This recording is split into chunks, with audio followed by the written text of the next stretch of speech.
Sa iyong mga ngiti, sa iyong mga tingin, nababaliw na ang puso ko sa iyong ganda.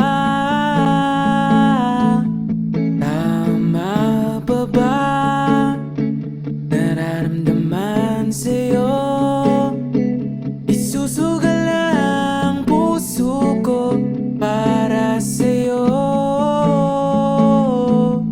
Huwag ka nang mangangamba, andito lang ako sa'yo.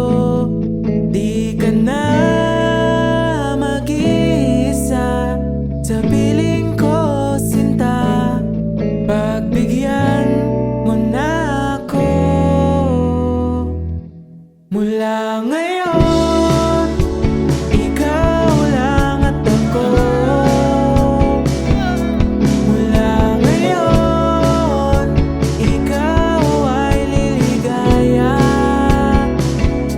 Walang ibang mamahalin, ikaw lang.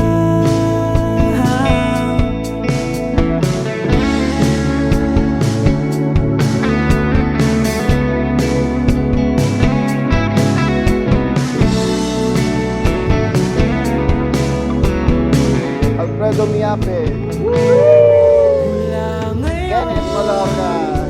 Ikaw mo siya ako. Mga medyas ko na gamit ko. mula ngayon, ikaw ay liligaya. Walang Pagsamyot yan eh. ibang mamahalin, ikaw lang. Mula ngayon, ikaw ay liligaya. Walang ibang mamahalin, ikaw lang.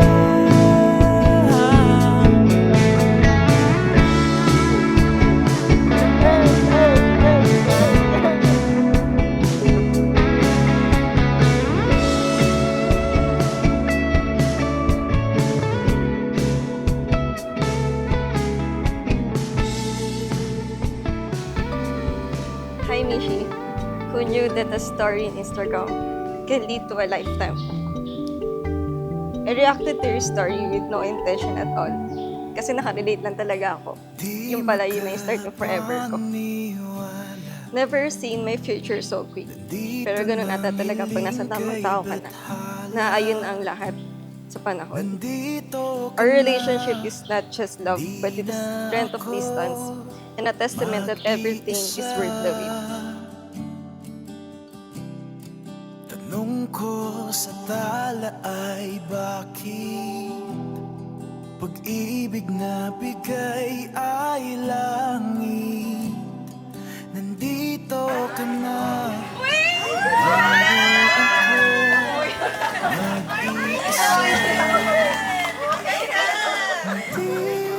Hindi mo sa aking mga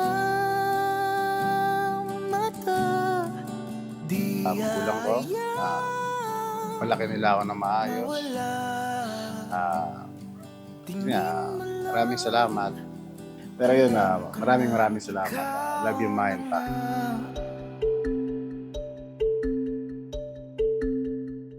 Congratulations!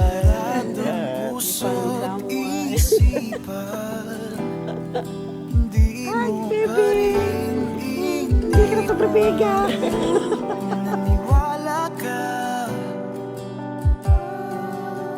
Today, husbands and wives, you are here in front of the altar Takot to sa recommit your life again to a love triangle whereby God binds the two of you in the sacrament of marriage to become one flesh and one heart.